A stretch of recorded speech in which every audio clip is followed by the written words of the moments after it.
É o que eu pretendo.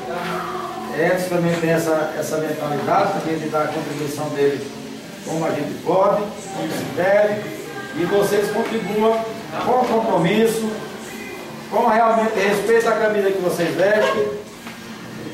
Sobre a questão como eu falei, de torcer para um colega seu que joga em outra equipe é uma coisa, você vestir a camisa dele é outra. Acho que vocês estão entendendo sobre isso, não é verdade?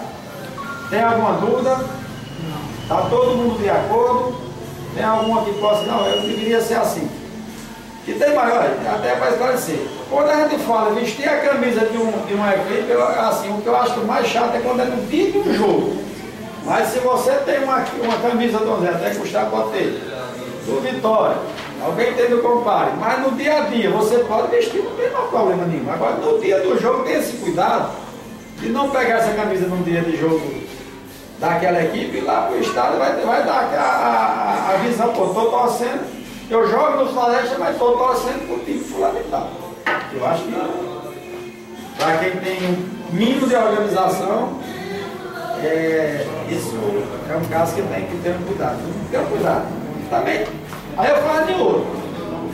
Não existe ninguém perfeito. No dia que chegar errado, o que é que tem que fazer? Eita, só e aí deu um vacilo aqui, esqueci, aconteceu, Ronaldo, tem assim. Eu achei que fala, e normalmente também aqui não é obrigado, não vai ser aqui que não pode escorregar no risco, não, tem que ser na linha reta, não. Aí pode, agora procure fazer, que a gente tenha o maior prazer também de fazer o melhor de vocês. Certo, pessoal? O que é que vocês têm a dizer? É bom vocês também falar, discutir, se não concordam, se tem alguma ideia diferente. Sei lá, fale alguma coisa. E aí, Gustavo, o que você acha? Estou certo em falar desse tipo de coisa? Principalmente para a parte da camisa. E a pessoa está defendendo o clube e vestir a outra. Você veste a outra é uma forma que você está desprezando. É isso aí que eu estou dizendo. Você está chegando agora, você tem uma visão realmente